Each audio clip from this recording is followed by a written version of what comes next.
Што е студентски правобранител? Да. Студентски правобранител е уникатна своевидна функција која што е воведена со Законот за високо образование и која што функционира во рамки на академската заедница. Ке кажам дека е автономна затоа што мислам и покрај тоа што ја избира како функција или како кандидат го избира Универзитетското студентско собрание, сепак не е дел од Универзитетско студентско, туку е буквално настрана една функција која што сепак работи во координација со собранието во буквално се времено на некој начин.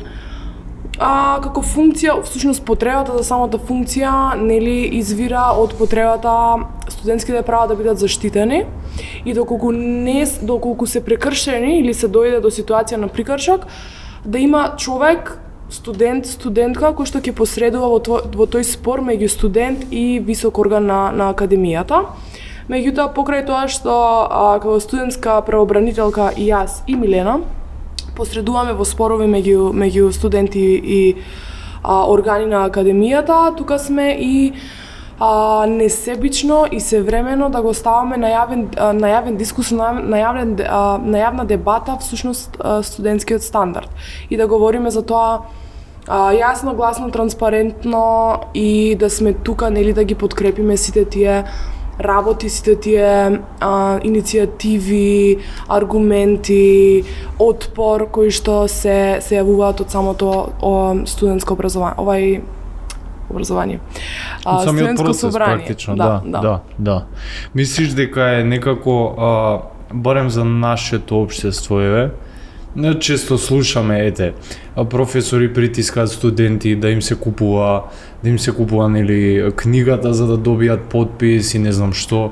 Мислиш дека тој отпор, да речам, или судир помеѓу студентските организации и да речем ректоратот или управувачите буквално условно кажано на универзитетот е некако вродена, инхерентна или тоа не би требало да биде така? Дали потребата за инструменти е вродена или дали тој спор што се случува што се случува буквално? Вродена, не би рекла дека е вродена затоа што не ќе да верувам дека нашата академска заедница е родена со таа хиерархија која што всадува молк и стагнација на некој начин и која што го подчинува студентот подоле од професорот, рецимо во овој случај во кој што го спомна. Не би рекла дека е вродена затоа што ако нешто е вродено тогаш е многу тешко да се искорене, би рекла дека е стекната. Стекната е со тоа што УКИМ се уште, за жал, се на некој начин држи до тие застарени системи на функционалност, застарени методи на просвета и застарени, не знам како кажам, административни процедури и слично, се држи до нив просто затоа што тоа е одржлив процес.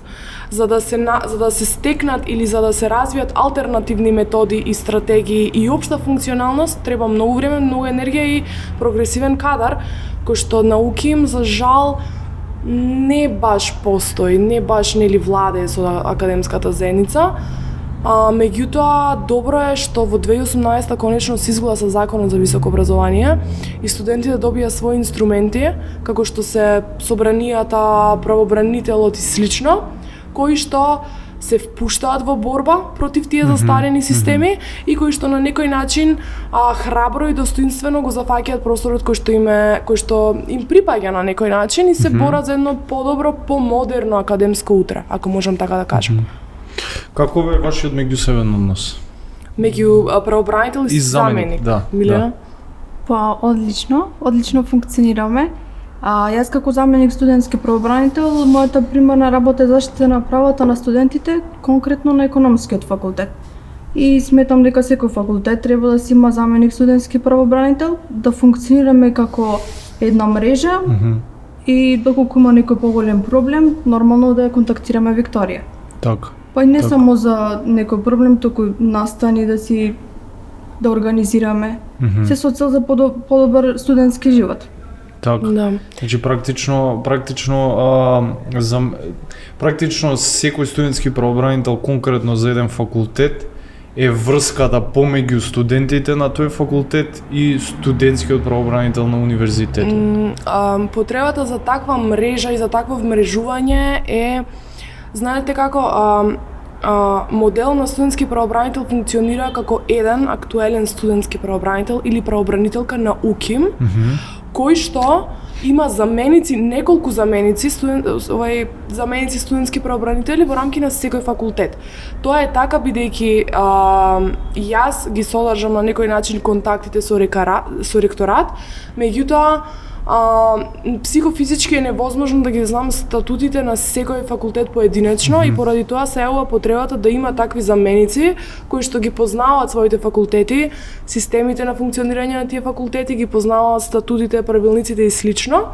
И кога се дешава на некој начин ситуација на која ради која што студентот или студентката посегнува по заменик студентски правобранител, тој се обраќа кај мене, значи заменикот се обраќа кај мене, со тоа што ми ги приложува, уствари ми ја приложува ситуацијата, разгледана на многу непристрасен начин, со доказ и слично, и ми кажува точно и каде е случен прекршокот, водејќи се според тие статути, правилници и слично.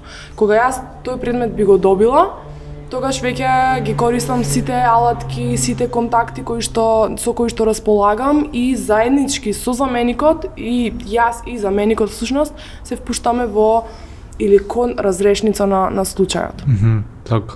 Претпоставувам дека вие го знаете и законот за високо образование и статутите нормално како што кажавте и се водите според нив.